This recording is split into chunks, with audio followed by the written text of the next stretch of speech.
Kryebashkiaku i Peqinit Bukurosh Maçi hedh 500 milion lekë për asfaltimin e rrugëve rurale. Paratë e projektit ja beson biznesmenit italian Giovanni Pascale, i cili është në hetim nga SPAK për një tender të dyshim të dhënë nga ish zëvendëskryeministria Belinda Balluku. Zyrtarja lart nuk është më në detyrë, por kujdesin të tjerë eksponentë të rilindjes që t'i jepen tenderat pronarit italian të kompanisë Euroteorema Peqin. Dhe meqense Pascale ka lidhje vertikale me politikën, këtohet vlera hipotenuzës së korrupsionit. Kështu tenderi me objekt furnizim shtrim asfaltobetoni për rrugët rurale në territorin e Bashkisë Peqin më 31 mars 2026 i është dhënë Euroteoremës në shkelje të rregullave. Opendat Albania ka shënuar procedurën me flamur të kuq që sinjalizon korrupsionin. Fondi limiti caktuar për asfaltimin është 499.9 milion lekë. Sipas dokumenteve përveç Euroteoremës, këtë fond e synonte edhe një pjesëmarrës tjetër. Bashkimi i operatorëve BIM-X Ray Cement Construction kanë prezantuar një propozim me vlerë 124 milion lekë më të ulët se oferta fituese.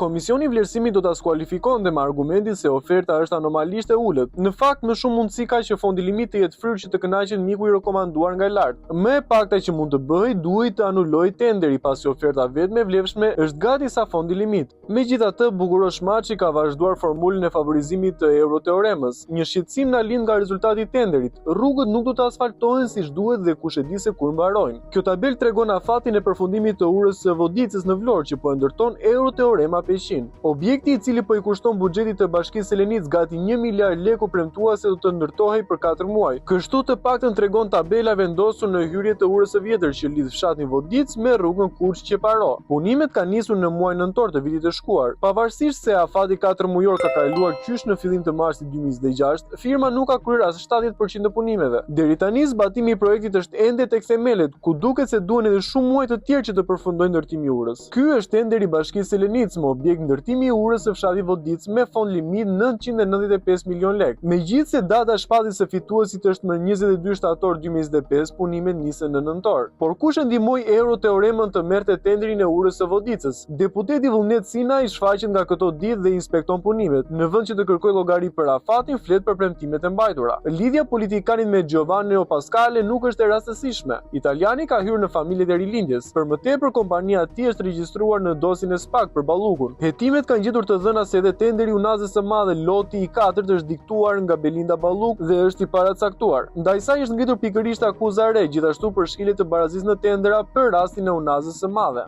Kriteret për tenderin e lotit 4 të Unazës së Madhe dyshohet sipas SPAK të jenë vendosur specifikisht për të favorizuar kompaninë e ndërtimit Euroteorema Peqin, Pevlaku dhe Nova Construction. Loti 4 u përmend për herë të parë nga SPAK-u kur ndaj Ballukut të vendos masa pesullimit nga detyra. Sipas prokurorisë së posaçme, ajo dyshohet të ketë ndjekur dhe orientuar në vimësi procedurën e këtij prokurimi publik të zhvilluar nga institucioni në varësi të kësaj ministrie. Autoriteti rrugor shqiptar në fazën përgatitore të zhvillimit të procedurës, dorëzimit dhe vlerësimit të ofertave. Së bashku me drejtorin e ARSH-s dhe antarit të njësisë prokurimit kanë paracaktuar fituesin. Dosja që SPAK ka dërguar së bashku me kërkesën për arrestimin e Ballukut ofron elemente të rinj si Ilir Shtufi, pronari Nova Construction 2012, u bë një ndër fituesit e garës. Pritet pak Ilir Shtufin e Nova dhe bëja të qartë që shkon me Euroteoremën dhe mos ta shon në vend tjetër. Punët i ke me Gimin, thua, jo për mua. Ky është një mesazh që Balluku i dërgon në telefon vartësit të saj kreu të ARSH-s në atë kohë, Evis Berberi. Me këtë komunikim të datës 10 shtator 2021, vetëm pak javë përpara se të shpallej fituesi, ministra e infrastrukturës dhe energjisë Belinda Balluku jo vetëm që sipas SPAK e paracaktonte fituesin e tenderit të lotit 4 të Unazës së Madhe, por i impononte edhe ortakun biznesmenit Ilir Shtufi. Vetëm pak minuta pas urdhrit të ministres, kreu i ARSH-s atëherë komunikon me biznesmenin Shtufi dhe menjëherë janë konfirmuar prore se porosia u çua në vend, duke çuar këtë mesazh: e takova. Okej. Tenderi për lotin 4 të Unazës së Madhe u hap më 16 gusht të vitit 2021.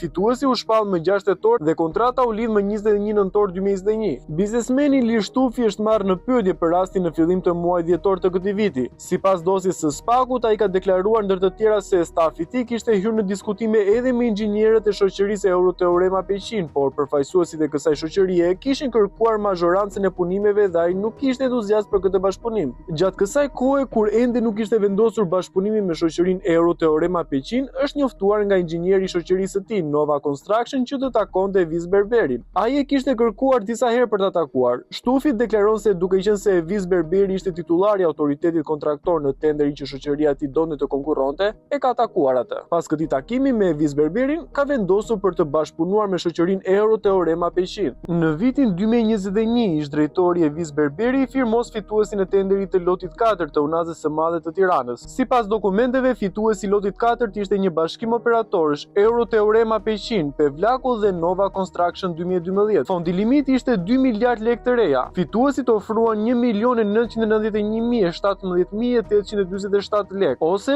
shumë afër fondit limit. Në garë në atë kohë ka pasur oferta deri në 4 milion euro më pak, por nuk ka fund korrupsioni. Kontrata lotit 4 është modifikuar dhe janë shtuar edhe 1.5 milion euro. Kështu, pas më shumë se 10 vitesh dhe mbi 400 milion eurove të investuara, u dhanë të tjera parashtesë, pavarësisht se Balluku dhe Rama bën një ceremoni të hapjes së këtij aksi. Një tjetër tender që duket i porositur nga lart për biznesmenin italian është firmosur në fillim të vitit nga kryebashkiaku i Belshit Arif Tafani. Më konkretisht bëhet fjalë për tenderin e Bashkisë Belsh me objekt rikonstruksioni disa rrugëve të brendshme të Bashkisë Belsh faza 3. Prokurimi financuar nga buxheti i bashkisë është çelur më 2 dhjetor 2025 dhe është mbajtur më 5 janar 2026. Fondi limit i caktuar për këtë projekt është mbi 1.1 miliard lekë PATVSH dhe siç duket nga ofertat është shumë lart mesatares së tregut për këto punime dhe çmimet e materialeve. Pra, fondi është fryr. Nuk po flasim për autostradë, por për një rrugë fshati me gjatësi totale 5.6 km, me gjerësi që nuk i kalon 2.5 metra, pa ndritësim trotuare apo gjelbërim. Për t'i hapur rrugën kompanisë Euroteorema Peqin, BU i Belshit skualifikoi 22 kompani, mes të cilave të gjitha ofertat që ishin më të ulta dhe ekonomike. Tafani më 26 janar 2026 shpalli fituese kompaninë e Giovanni Pascales. Nuk mbahen dy kunguj në një sjetull, thot populli. Për rastin e Pascalit që ka marrë disa tendera njëkohësisht dhe i ka lënë punimet pa mbaruar, pra qytetarët me taksat e tyre përveç fondeve të kryera të tenderave i paguan italianit edhe një kohë pa kufizim edhe punë pa cilësi.